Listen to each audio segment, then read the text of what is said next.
le disais tantôt, Dr Mamadou Pété Diallo s'en est finalement allé du gouvernement Bernard Goumou. Et bien entendu, nous avons suivi ce décret, le limogeant hier dans le JT de 20h30. Talibé Bari, qu'est-ce qu'on peut justement en savoir déjà? Je n'ai pas la prétention d'avoir en tout cas toutes les informations. En tout cas officiellement, on n'en sait rien à cette affaire, mais beaucoup de versions circulent. Toujours est-il que ce décret du président de la transition annonce donc le limogeage de Dr Mamadou Pété Diallo, qui est remplacé désormais par Dr Oumar Djoué Ba, qui était jusque-là directeur de la pharmacie et du médicament. C'est un peu le célèbre fondateur des laboratoires Bioma du côté de la minière, donc un jeune en tout cas du secteur de la santé. Alors plusieurs versions circulent, l'une qui en tout cas présente une sorte de conflit entre le Premier ministre notamment et le ministre de la Santé, indique, donc cette version indique que tout est parti du contrat ZMC, un contrat de livraison d'intrants liés à la gratuité de la césarienne en Guinée. On nous apprend que le Premier ministre, donc lorsque cette livraison a été faite, le Premier ministre aurait instruit que en tout cas ces produits soient entreposés à la pharmacie centrale de Guinée. Le ministre de la Santé, donc l'ancien désormais, l'ex désormais, s'y serait opposé. Le PM aurait donc menacé de sévir et finalement le ministre de la Santé quand même aurait mis en place, selon nos informations, une commission pour, dit-il, s'assurer de la disponibilité des espaces de stockage des 42 conteneurs, parce qu'il s'agit de 42 conteneurs de kits de marque Sony, donc SONI. Cela aurait donc fâché le Premier ministre qui aurait considéré donc cette attitude de Mamadou Pété comme étant une insubordination. Donc au ministère de la Santé, apprend-on, on raconte même que ce dossier ZMC et Sogimap, donc en tout cas, au niveau du ministère de la Santé, on raconte également que tout, en tout cas certaines sources, certains proches de Mamadou Pété estiment que Mamadou Pété était déjà dans le viseur du Premier ministre parce que certains le présenteraient comme étant un éventuel impossible Premier ministrable. Certains disent même que c'était un peu le candidat de Al-Poula pour le poste de Premier ministre. Donc, ce qui vaudrait à Pété une certaine inimitié de la part du Premier ministre. Vous le savez, pratiquement la même version circulaire concernant Yaya Sow, qui a été d'abord suspendu par Goumou avant d'être limogé dans le cadre et finalement blanchi du scandale par la justice des enregistrements. Donc, en tout cas, cette version-là, est-ce que c'est la bonne? Est-ce que c'est elle qui est plausible? Donc cette version dit que c'est une bataille autour d'un marché de livraison, donc des intrants. Et le coût, on entend parler de 103 milliards de francs guinéens. Le coût se porterait à plus de 100 milliards. Donc c'est un gros dossier, une grosse manne. Est-ce que Pété s'est comporté ainsi vis-à-vis du Premier ministre? Qu'est-ce qui s'est passé en dessous? Peut-être que d'autres détails peuvent être donnés par d'autres grosses oreilles ici, donc Emmanuel et autres. En tout cas, certains présentent les choses ainsi. Mais je rappelle que ici même dans cette émission, il nous est arrivé de parler des difficiles rapports que le ministre de la Santé entretiendra avec certains de ses collaborateurs, dont la chef de cabinet, Kaïté Sall, que certains avaient présenté comme étant quelqu'un qui voudrait être reine à la place du roi Pété au niveau du ministère de la Santé. Donc, toutes ces versions-là ont circulé. On a vu aussi, moi j'ai échangé avec des proches de de PT, qui n'étaient pas contents, par exemple, de la note que PT avait eue lors de l'évaluation l'évaluation gouvernementale. Bien. Ils avaient tendance à expliquer ça comme étant une façon de dégrader PT, en tout cas au niveau de la primature. Et puis vous avez vu aussi cette question d'arrêter à rappeler, à annuler la liste dont Emmanuel parlait ici la dernière fois. Liste que la situation faite par la primature elle-même mettait le ministère de la Santé en tête de liste des ministères dont les arrêtés devaient être rapportés. On parlait de plus de 200 arrêtés donc, qui devaient être examinés et possiblement rapportés. Donc beaucoup de choses se disent et cette information ce matin, pour en terminer, qui dit que PT aurait déjà été interpellé et conduit à la gendarmerie. Donc tout cela reste à vérifier. Bien, puisqu'il s'agit d'une affaire de marché pour les infos déjà que nous avons, affaire Sogimap, ZMC, ces entreprises, en fait, laquelle de ces deux détient ce marché actuellement? Est-ce que l'autre était là avant? Est-ce qu'il y a une guerre derrière des entreprises? Il faut qu'on en sache un peu plus parce que nous apprenons que c'est un marché qui revient tous les ans, en tout cas chaque année, depuis le régime Alpha Condé. Et donc ça veut dire qu'il y a toujours un projet de 103 milliards qui est là, chaque année qu'il faut renouveler, soit avec une entreprise qui est déjà là ou la filer à une nouvelle entreprise. Donc les dessous de tout ça, j'ai envie de dire, Emmanuel, il faut qu'on en sache. Mais déjà sur les faits de limosage du ministre, c'est vrai qu'hier, on avait sonné l'alerte ici que des infos nous disaient comme quoi PT allait être suspendu par le PM, on l'a dit hier matin. Le soir, je pense que c'est allé plus loin puisqu'il a été plutôt limogé par le président de la transition. La transition, ce qui confirmait nos informations du matin. Oui, Lincoln là-dessus. Tout à fait, mais PT pourrait être éclaboussé par une autre affaire. Hein. Laquelle? Une affaire qui est claire, il y a les papiers existants. Moi, j'ai des documents. C'est par rapport à l'achat même du vaccin contre Covid. Hein. Covid. Donc la question du vaccin. Oui, non, achat de vaccins. Oui. Les vaccins ont été achetés, mais ce sont des vaccins pratiquement périmés. Ce dossier existe avec des preuves. Il y a eu même des bras de fer entre le ministère et l'ANSS. En principe, c'est l'ANSS qui devrait lancer les commandes. Bien. Mais le ministre aurait fait de sorte que quelqu'un d'autre ait commandé ces produits qui sont arrivés périmés. Et finalement, on a même voulu... Et qui ont été ventilés? Non, non, pas du tout, mais ça a été découvert. Bien. Et d'ailleurs, on apprend que au ministère, on a tout mis en place pour faire couler le directeur général de la ANSS pendant que ce n'est pas lui qui a acheté les produits, c'est un proche du ministre qui est allé acheter, faire toutes ces commandes-là. Donc c'est un problème aussi pratiquement qui existe. Bien. PT est parti, c'est vrai, mais à part PT, la vérité est bonne à dire, combien de ministres aujourd'hui sont en tout cas dans le trou? C'est le cas de Magasuba. Moi, je suis content que PT parte. Mais Magasuba... Content? Oui. Non, on l'observe. On le constate. Non. Pour la corruption, ou les détournements, ou la mauvaise gouvernance, en attendant que ça soit avéré. Nous voulons que les gens partent. Si c'est avéré. Oui, parce qu'il y a le cas dont Patalib vient de parler. Il y a le cas...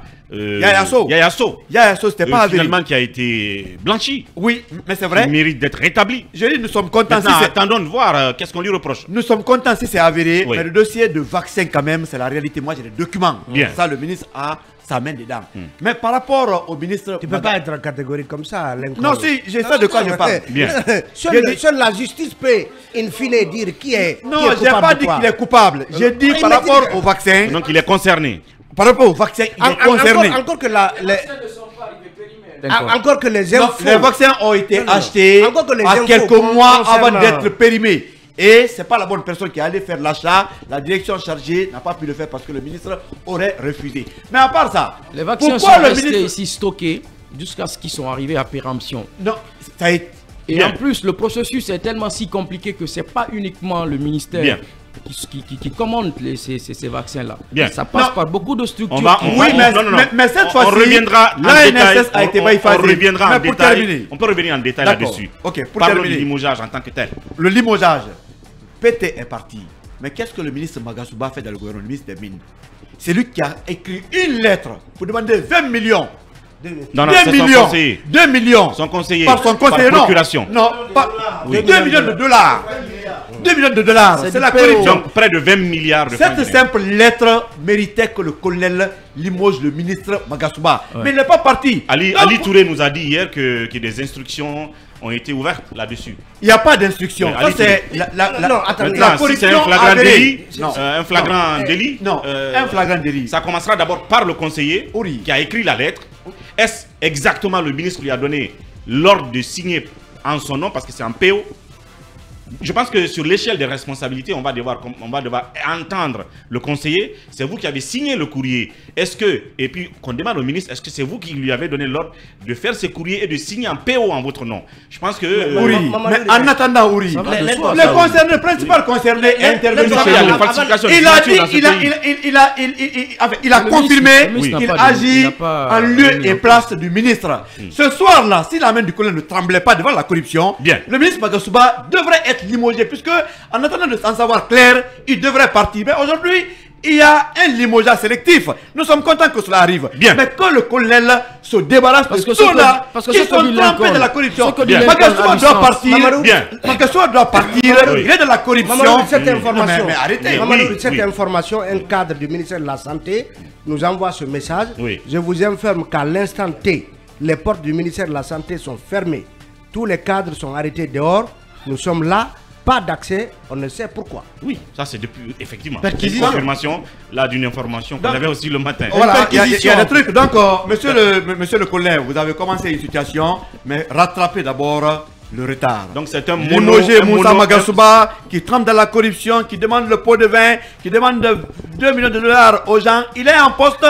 Avec ça, vous pouvez envoyer le meilleur signal. Parce qu'il n'est pas le seul ministrable au niveau des mines en Guinée. Il y a des bons Guinéens, les Kémoko Touré sont là, les Bachir Diallo sont là. Beaucoup de Guinéens peuvent être ministres des mines. Pourquoi Magasuba s'agrippe pendant qu'il est trempé dans la corruption? Monsieur le colonel, faites le job, sinon ça va être un limogeage sélectif. Bien, un limogeage sélectif. Oui, Mamadou Dian Baldé, sur le limogeage et tout ce que éventuellement tout ce qui peut expliquer cette décision du président. Oui, le président en tant que chef d'orchestre vient de se débarrasser d'un élément qui jouait certainement faux, qui n'était plus dans le tempo. C'est ce que ça suppose. Qui n'était plus dans le tempo. Ouais, quand vous devenez détonnant et que dans un groupe et que vous faites une sorte de pas de côté, et on se débarrasse de vous maintenant, à tort ou à raison. Est-ce parce que M. Pété aurait refusé de... Sinon de loin, on apercevait, je veux dire, Pété comme un des anges, quoi. Un des anges autour de Mamadi, le type clean, il est bien, voilà, il a un CV. Poursuivre mon raisonnement, j'ai dit, maintenant ça peut être à tort ou à raison. Est-ce parce que M. Pété aurait refusé, comment dirais-je, de crier avec les loups en ne trempant pas ses doigts dans le pot de confiture ou parce que quand même M. Pété, de par son pedigree, c'est un haut fonctionnaire onusien quand même qui forçait l'estime au départ. Moi personnellement j'avais fait le déplacement, ce qui est très rare, aller avec M. Akumba Diallo à son bureau et échanger avec lui, et il m'avait vraiment convaincu. Maintenant qu'on en soit aujourd'hui, à travers tout ce que j'apprends autour de lui, de ces grosses casseroles qui résonnent, ça serait pour ma part la plus grosse déception. Parce que j'aime souvent rappeler cette fameuse formule vieille comme le monde: la femme de César ne doit pas être soupçonnée. Ça veut dire que nos dirigeants, nos hauts cadres doivent servir de modèles, d'exemple, de parangons de vertu. Donc, quand un haut fonctionnaire qui vient là, qui se retrouve, qui se comporte comme une petite frappe, si vraiment c'est avéré, qu'il soit derrière les barreaux, parce que moi, je ne peux pas pardonner cela. Bien, merci Mamadou Dian Baldé. Voilà sa lecture, oui. Basekou, limogé, mis aux arrêts. Les choses évoluent assez rapidement. Oui, moi je reste je reste sur ma faim, parce que après le cas Yaya Sow ici, il faut attendre que tout cela soit, peut-être une suspension serait mieux en attendant de voir clair dans cette affaire, parce que si ce qui a été présenté et que c'est les faits contraires et que la justice révèle le contraire, on aurait sacrifié un cadre comme ça. Je ne dis pas. la version que nous avons donnée parle plutôt d'insubordination. Absolument. Donc, est-ce que peut-être, est-ce qu'on n'est pas, oui, que ça. Voilà, est-ce qu'on n'est pas allé vite en besogne et tout ça? Je pense qu'il y a des dossiers ici pour lesquels des cadres ont été remerciés. Après procès au niveau de la CRIEF, beaucoup de cadres ont été blanchis, mais après ils ont été sacrifiés. Donc c'est pour cette raison, moi je demande que le président de la transition fasse beaucoup attention concernant des cas comme ça. Ça c'est un deuxièmement. Oui. Mais c'est que Lincoln dit, mais c'est exact, on ne peut pas comprendre. Vous savez pourquoi Magasuba ne peut pas aller? Parce qu'il fait partie des bébés hollandais de ce gouvernement, parce qu'il a des soutiens à la présidence. On ne peut pas comprendre qu'un ministre réclame près de 20 milliards de francs guinéens avec son conseiller, et pour le moment que oui, et que ces gars et que ces messieurs soient encore en poste en ce moment à Savoie.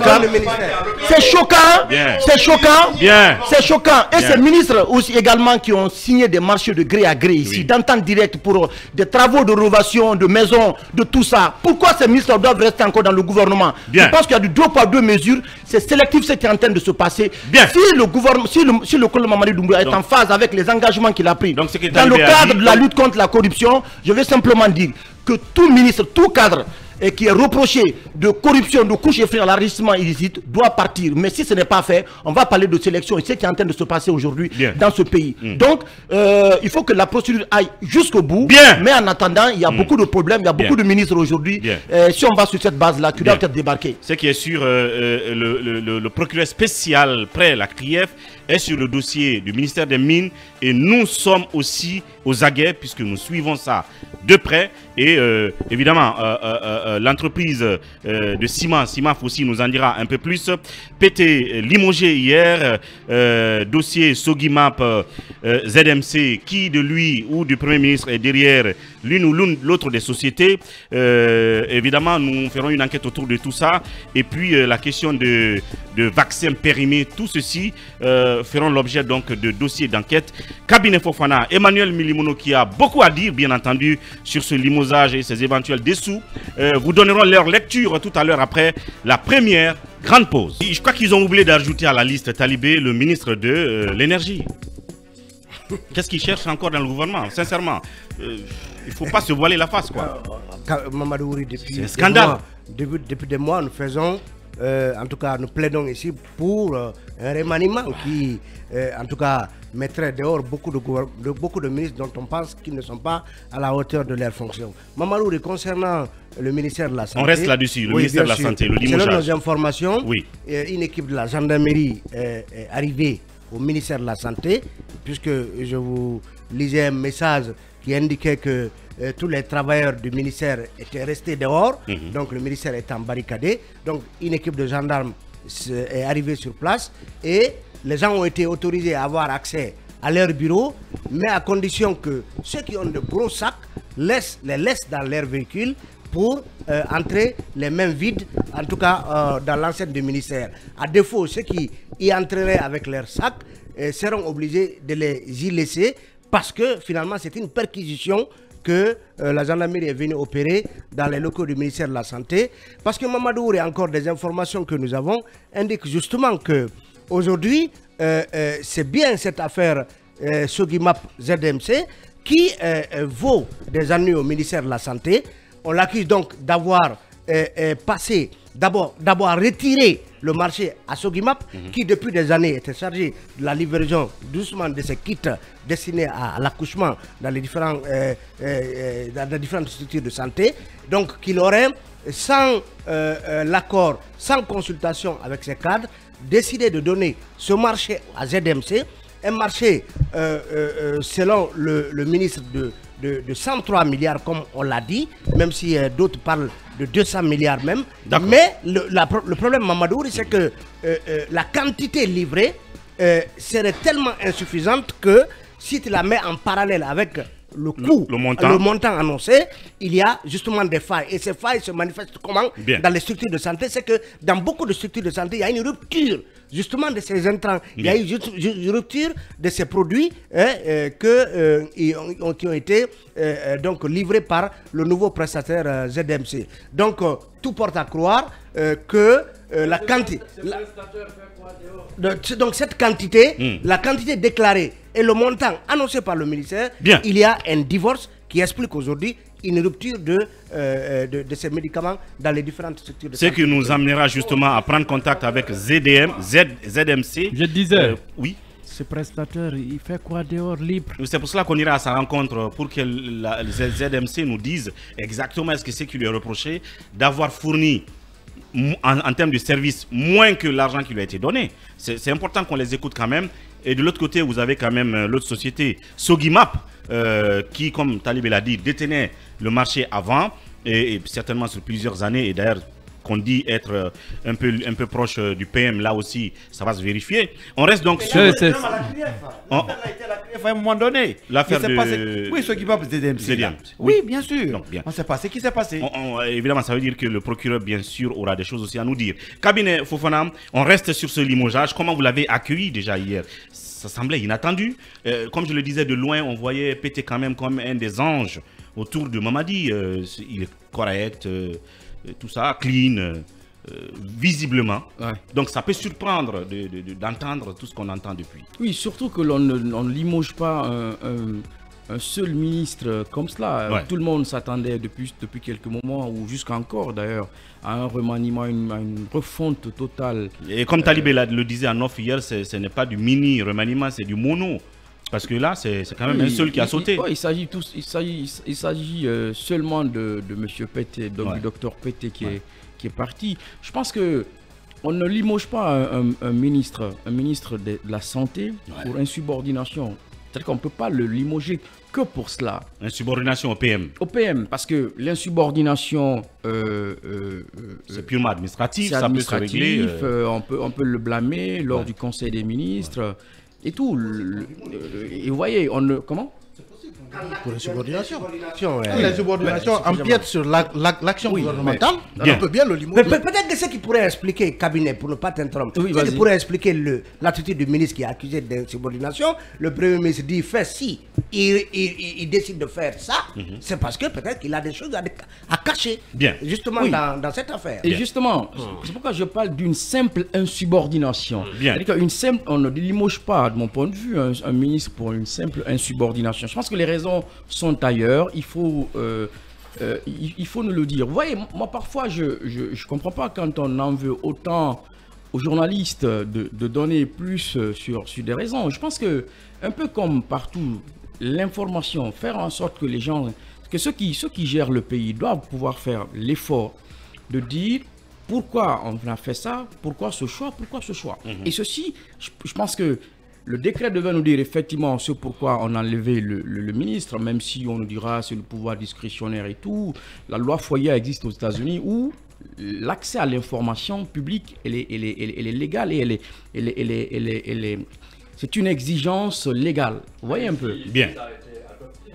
Oui, et justement, et on a envie de savoir aujourd'hui pourquoi monsieur Pété est parti. Vous voyez, ça nous éviterait de faire dans les conjectures. Mais alors quand je vois quelqu'un dire non, Oui, mais ils un comprennent. limogeage la veille, vous voulez que ceux qui Oui, ne sont mais- pas au gouvernement non, mais ils vous comprennent- disent voilà non, mais pourquoi ils- il a ils été com- limogé alors que le non, gouvernement ne l'a pas dit. Ils comprennent pas. Ils comprennent pas. C'est une exigence. On peut aussi les comprendre. Hein, c'est-à-dire que eux, ils ne sont pas proches des sources. Nous non plus. Non, mais Et malheureusement, on est On dans est un censé, pays où on il n'y a est pas censé. un système d'ouverture Mais on est censé.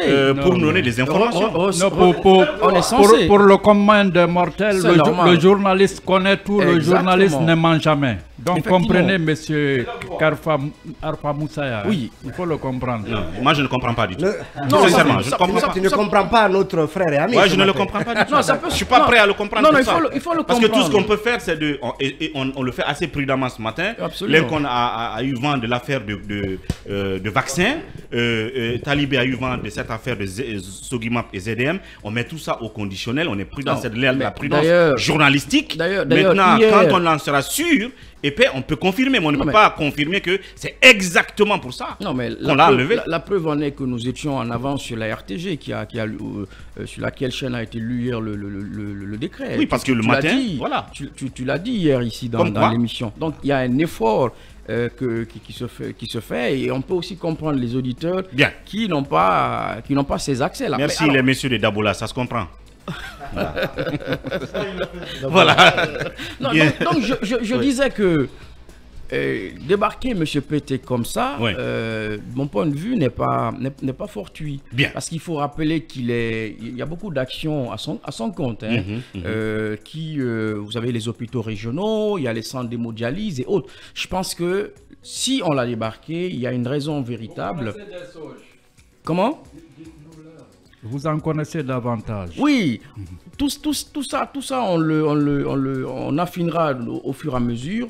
Mais je pense qu'il y a beaucoup de dessous autour de ce limogeage-là. Ce n'est pas seulement pour des actions pas très orthodoxes, possiblement, hein, du ministre Pété. Il y a beaucoup de lobby derrière tout ça. Bien. Voilà, il faudrait pas non plus penser que c'est tout simplement parce qu'il y a les histoires de kits aussi, ça. Non, il y a beaucoup de lobby autour du ministère de la Santé, parce que le ministère de la Santé, c'est beaucoup de projets à venir, c'est beaucoup de projets en cours, et la bataille peut être à ce niveau-là. Donc, continuons à inquiéter, on en saura davantage d'ici la fin de la semaine. Bien, oui, Emmanuel Minimolo là-dessus. Oui, il a été limogé ce matin. On apprend que il y a une équipe qui est allée justement pour l'amener à une sorte d'interrogatoire. Et puis voilà, il y a des explications éventuelles qui émergent. Oui, et je le disais juste quand on partait à la pause, on ne peut pas conduire un ministre devant la CRIEF pour insubordination. On ne peut pas barricader les locaux d'un ministère parce que le ministre qui y était est accusé d'insubordination. Donc pour moi, ça n'a rien à voir avec une quelconque affaire d'insubordination. Il s'agit visiblement, en tout cas selon les sources auxquelles moi j'ai eu accès, d'une affaire de détournement. C'est une affaire qui porterait autour de 200 milliards de francs guinéens.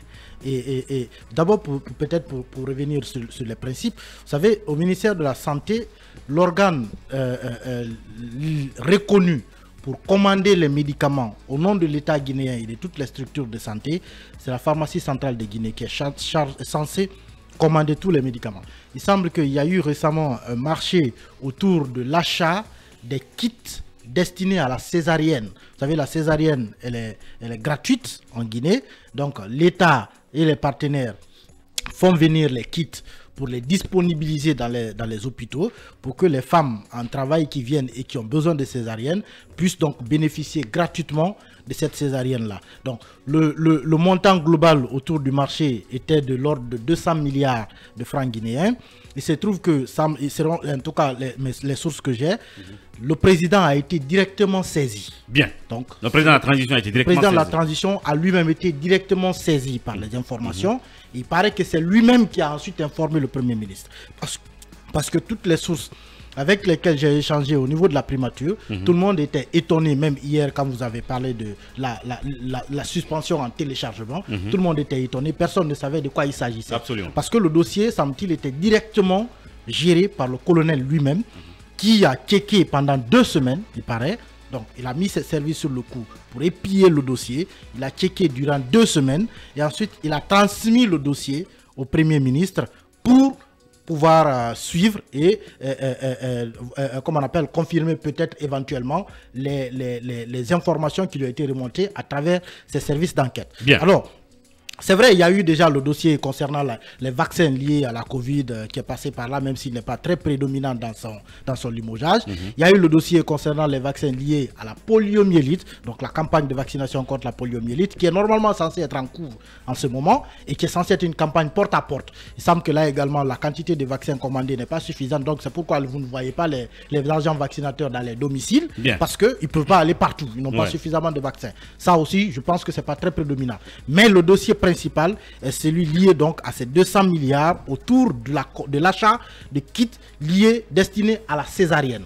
Ce qui s'est passé, c'est que la commande, les 200 milliards ont été disponibilisés auprès du ministre qui était censé donc faire les achats, qui n'a pas fait les achats, et quand il lui a été demandé où étaient les kits, il a dit que les kits sont achetés. En tout cas, selon mes sources, il aurait dit que les kits sont achetés et qu'ils sont chez le fournisseur. Ils sont disponibilisés sur le fournisseur. C'est là où, ensuite, le Premier ministre, ayant reçu les informations sur le fait que 200 milliards sont sortis pour l'achat des kits et que les kits sont invisibles, a ensuite demandé, ça rejoint maintenant ce qu'a dit Talibé, demandé au ministre de la Santé de disponibiliser les kits au PCG, à la PCG, j'allais dire. Donc, de venir les entreposer à la pharmacie centrale de Guinée.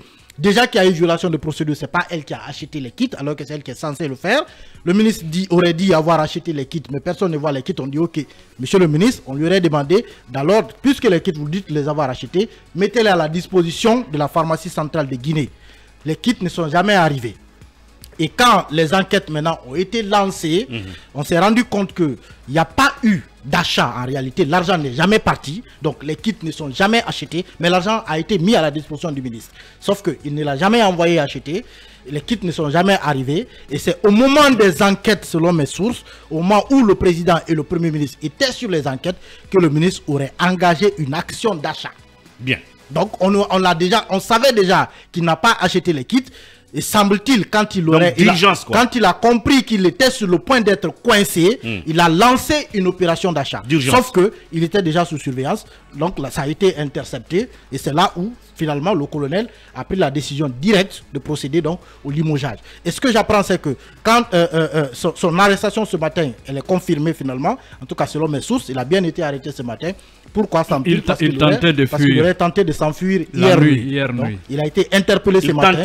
Il tentait de s'enfuir hier nuit. C'est très grave. Hein? Il a été arrêté très tôt ce matin et envoyé donc... Une personnalité de s'enfuir. Oui, il a tenté de s'enfuir hier. Il a tenté de s'enfuir. Une personnalité de sa trempe, mais ça c'est une honte. En tout cas, une chose est claire, bon, mes sources sont formelles. Oui. Les 200 milliards, le ministre de la Santé les a obtenus, mais il n'a pas fait les achats. Et on lui a demandé où sont les kits. Il a dit qu'il a acheté les kits. On dit ok, mettez-les à la disposition de la pharmacie centrale. Les kits ne sont jamais arrivés. C'est au moment où il a compris qu'il était sur le point d'être coincé qu'il a ensuite voulu se racheter en faisant la commande. Mais sauf que c'était trop tard. Le colonel avait déjà un œil sur lui. Vous savez, à un moment j'ai dit, le cabinet du ministre de la Santé, c'est l'un des cabinets les plus minés de tous les départements. Je ne peux pas comprendre qu'un ministre comme lui, sachant l'entourage qu'il a, puisse tenter une opération de ce genre. Vous savez, dans le cabinet du Premier ministre, vous avez les yeux et les oreilles de la présidence. Non, mais directement. Bien. Les yeux et les oreilles de la présidence sont au niveau... Bien entendu, comme tous les autres départements. Mais, encore que le ministre de la Santé, ses yeux voient mieux que partout. Bien. Ses oreilles entendent mieux que partout, parce que visiblement, ceux du ministère des Mines n'ont rien entendu, ils n'ont rien vu. Mais, en tout cas, c'est bien clair que c'est une affaire de 200 milliards autour du kit césarienne. Il a tenté de fuir hier. Il a été arrêté ce matin. Il sera présenté à la DCIJ qui va lancer une procédure pour ensuite, semble-t-il, le présenter à la CRIEF. Il n'y a pas eu une question de... selon mes sources, il n'y a aucune question de rapport difficile entre lui et le Premier ministre. Et d'ailleurs, hier, toutes les sources que j'ai contactées au niveau de la primature m'ont dit qu'ils n'étaient pas en réalité... prêts eux-mêmes, préparés même à l'idée de son limogeage. Ils n'en savaient rien. Et c'est pourquoi, évidemment, cela est confirmé. Le décret du limogeage et la nomination de son remplaçant n'a pas parlé de proposition du Premier ministre. Vous savez, quand c'est le Premier ministre qui propose, on dit toujours sur proposition du Premier ministre. Le décret d'hier n'a pas évoqué cela. Donc c'est le président lui-même qui allait chercher celui qui doit remplacer Pété directement, et en parlant de son remplaçant. Et c'est lui-même qui s'en est occupé. Merci beaucoup Emmanuel. Et je pense que nous restons là-dessus demain et après-demain pour davantage mettre de bout en bout toutes les informations qui nous seront confirmées par l'administration ou nos sources de ce côté pour donc nous éclairer davantage. En parlant de son successeur, le docteur Oumar Djoueba Talibé, il est clair que le choix n'est pas fortuit, même s'il vient directement du président, comme Emmanuel vient de le dire, et c'est que le président avait un œil sur lui, et puis il se trouve que son service est un des services techniques du ministère et qui est proche de pratiquement tous ces dossiers éventuellement qui ont fait l'objet du limogeage du ministre, c'est-à-dire la question des vaccins, mais aussi l'achat des médicaments, puisqu'on parle du directeur de la pharmacie et du médicament. C'est lui qui a remplacé le ministre Pété. Oui, je pense que ce choix, s'il est prouvé, et puisque tout concourt à le prouver, que Pété aurait donc trempé dans des affaires de corruption, c'est un peu l'homme de confiance pratiquement du président du colonel Mamadi Doumbouya, du président au ministère de la Santé, le docteur Djoueba, parce que cette campagne de lutte contre la vente illicite de médicaments, en réalité, il a été le fer de lance de cette campagne au sein du ministère de la Santé. Des anecdotes pullulent sur la résistance dont Dr Dieu a fait preuve face au monde du médicament, lorsque cette campagne a été lancée. Donc des millions de dollars qu'on peut proposer. Des tentatives de corruption. De corruption. Pour justement le laisser... Parce que le médicament, c'est de l'argent. Oui, pour justement l'amener à fermer les yeux et à ne pas avoir la main dure qu'on lui connaît par rapport. Une anecdote explique par exemple que des vendeurs de médicaments sont revenus le voir avec 18 milliards de francs guinéens. Donc plus de $1 million. 18 milliards de francs guinéens pour lui demander donc de coopérer, d'accepter qu'il continue à exercer leur profession. Et puisqu'il n'a pas accepté, qu'on aurait même, ces commerçants auraient même envoyé une délégation au village pour rencontrer sa maman, pour que celle-ci convainque son enfant d'accepter de collaborer. Là, on parle de Djoué, qui vient de remplacer Pété. Bien sûr. Bien. Et donc, n'est pas fortuit. Lui a beaucoup de choses. Donc, il aurait, ayant appris cela, il aurait tout fait pour amener sa maman à Conakry pour ne pas justement qu'elle soit au contact de ces personnes-là. Mais ce monsieur mérite d'être célébré. Oui, bien. Oui, justement, même à l'international. Il a l'action qu'il a menée au nom de la Guinée, au nom du ministère de la Santé, est très saluée. Donc, c'est un peu un intègre, un jeune cadre voilà, du secteur de la santé qui s'est fait tout seul. Donc qui brillait par ses valeurs, par ses vertus. Qui a réussi à mettre en place l'un des plus grands laboratoires biomédicaux de ce pays, donc Biomar. Et qui justement a la confiance du président. Depuis des mois déjà, j'apprenais que voilà, il était en contact direct avec le colonel, l'informant de l'évolution de la situation. Donc, même si c'est ce qui explique son choix. Aussi rapide, on pourrait dire. Et c'est pareil, un homme aussi, un homme d'une très grande humilité, d'une très grande courtoisie. Absolument. J'ai eu à le rencontrer, évidemment, quand il dirigeait encore son laboratoire, avant d'être nommé. Il était encore à Bioma. Moi, je l'ai rencontré, je pense, à 2 ou 3 reprises. Mais c'est un homme qui passe même inaperçu. Bien, évidemment. Sauf que le pouvoir, sous nos tropiques, ça change l'homme. Pété, c'était un ange à son arrivée. Mamadi Doumbouya et tout le reste, maintenant, on juge tout le monde au pied du mur comme le maçon. On espère qu'il restera comme il est et comme ce que vous dites de lui aujourd'hui. Même si on sait aussi que certains étaient en embuscade, n'est-ce pas, pour prendre le poste de Pété. Ils doivent être déçus parce que le choix n'est pas porté sur eux. De passage, il faut signaler cela aussi. Justement, l'un des défis, excuse-moi, de Djoué, c'est de s'émanciper justement de tout ce que le cabinet appelait les lobbies. Absolument. Le ministère de la Santé. Mais aussi ces cadres qui espéraient éjecter Pété pour s'y mettre. Pour s'y mettre. Les espions présidentiels. Donc, il faudra qu'il reste ce cadre intègre qu'il a été depuis qu'il est nommé à ce poste, mais que voilà, il soit à la hauteur de l'espoir placé à lui par le président de la transition. Alors ça c'était le dossier Pété, on reste là-dedans, mais ça nous permet d'ouvrir quand même les analyses sur ce que l'un qu'on avait commencé tout à l'heure, Mamadou Dian. Est-ce qu'à partir de là, il ne faut pas ratisser large pour ne pas parler de remaniement, parce qu'il a évoqué des cas concrets, flagrants, comme aux mines, au ministère des Mines. Vous avez au ministère de l'Énergie, je n'en ajouterai pas le volet hydraulique, je reste sur le volet énergie qui manque de façon criarde au pays, ça devient une catastrophe. Donc, j'ai envie de dire, est-ce qu'il ne faut pas aller, au lieu de perdre du temps, à ce fameux remaniement, en fin de compte, pour redonner quand même de l'espoir aux gens? Oui, le mot espoir est le bienvenu parce que le peuple a besoin d'espoir. Absolument. Donc un gouvernant doit savoir, comment dirais-je, saisir des occasions, envoyer des bols d'air, oxygéner son gouvernement quand il y a la crise, comme en ce moment. Parce que le colonel, on l'a célébré ici surtout sur le plan, comment dirais-je, du fait qu'il avait promis de venir laver plus blanc. Parce qu'il y a eu trop de corruption dans ces pays et de laxisme, ainsi de suite. Mais que ces mêmes pratiques reviennent au galop et qu'on apprenne que même dans son entourage, notamment son cardinal, se serait offert des demeures dignes de Jay-Z ou de Tom Cruise à Conakry, Paris, entre autres. Mais que lui soit là somnolé, on ne peut pas le lui pardonner. Donc il faut couper des têtes. Absolument. Ratisser large comme vous avez lavé à grande eau. À grande eau, à grande eau. Au Karcher, s'il le faut, pour remettre la machine d'aplomb. Parce que il y a un bâton qui est en train de la gripper là. Absolument. Voilà. C'est cela. Il faut ratisser large, il faut aller à ce remaniement. Absolument. De façon anticipée, même si on sait qu'en perspective, elle est un peu projetée, ou il est projeté ce remaniement, mais peut-être qu'il faut anticiper en partant de ce genre de scandale qui a fait sauter Pété. Oui, mais bien avant ça, laissez-moi placer ceci. Le nouveau ministre de la Santé a un défi. C'est comment aujourd'hui travailler pour produire des résultats avec les espions présidentiels qui sont au niveau de son cabinet.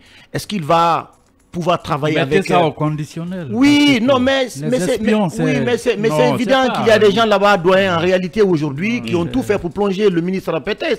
C'est connu. Bien. Donc, comment il va travailler? Non, ne oui, mais comment il va travailler? Comment il va pouvoir produire des résultats? Parce que c'est un gros défi, quelle que soit la volonté que vous avez, quelle que soit l'expérience, l'expertise que vous avez. Mais si vous avez un entourage qui est totalement miné, ça va être difficile pour vous de produire des résultats. Bien. Ça, c'est un. Deuxièmement, oui.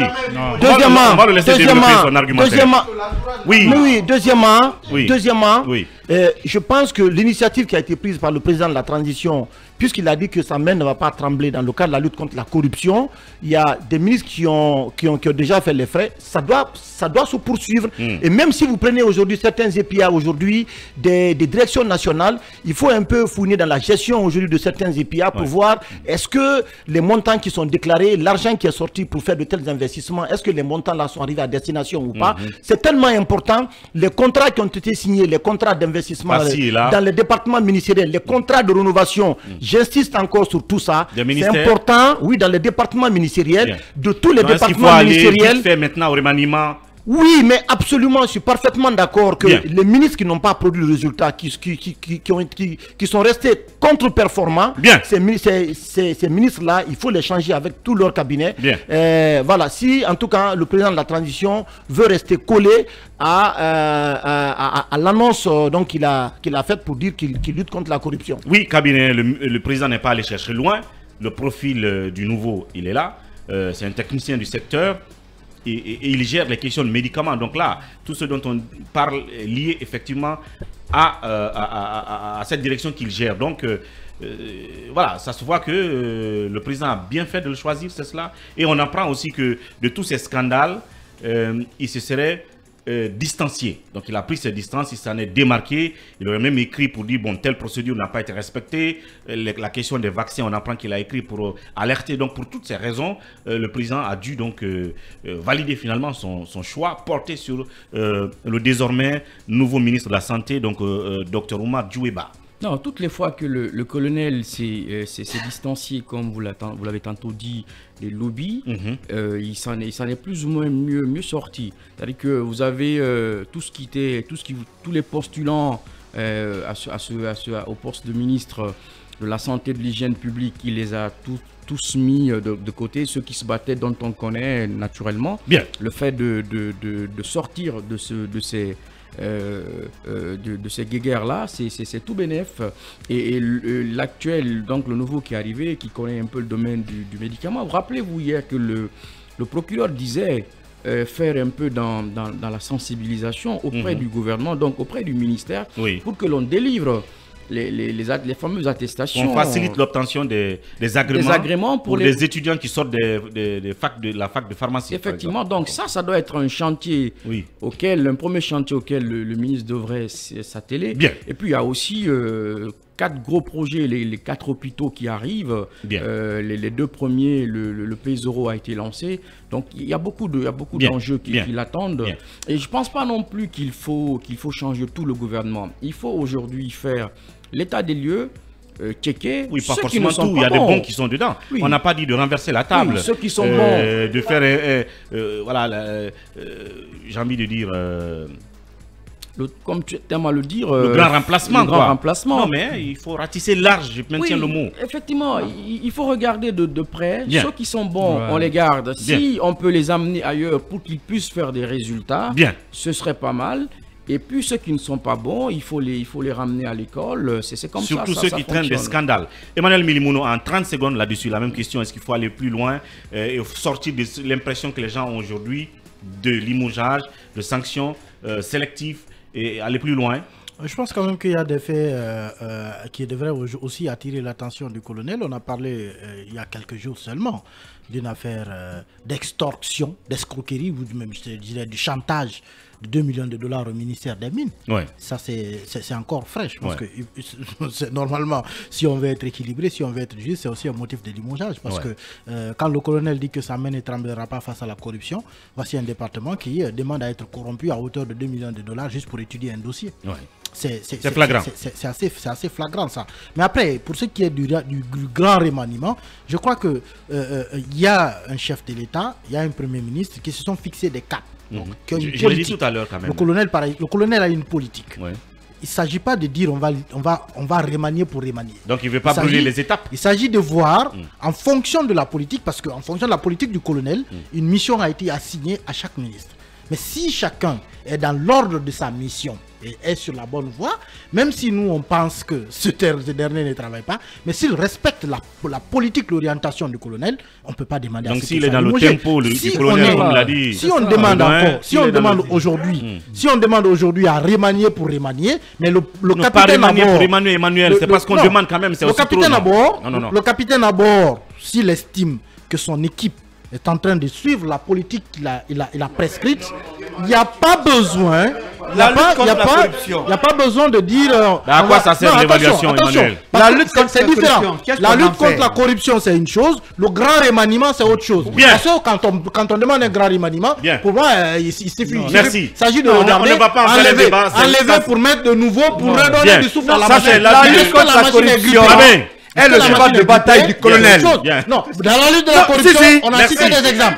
Merci à tout le monde. On a cité des exemples sur lesquels le colonel peut agir, mais ça ne veut pas dire qu'il faut tout remanier. Merci Emmanuel. Merci à tous. Le débat n'est pas clos. On va continuer là-dessus demain. Ce n'est que partie remise. Emmanuel va consacrer la journée à glaner des informations, des documents pour compiler tout ça et on reviendra sur tout ce qui a été dit aujourd'hui. Le temps pour nous de passer à notre prochain sujet.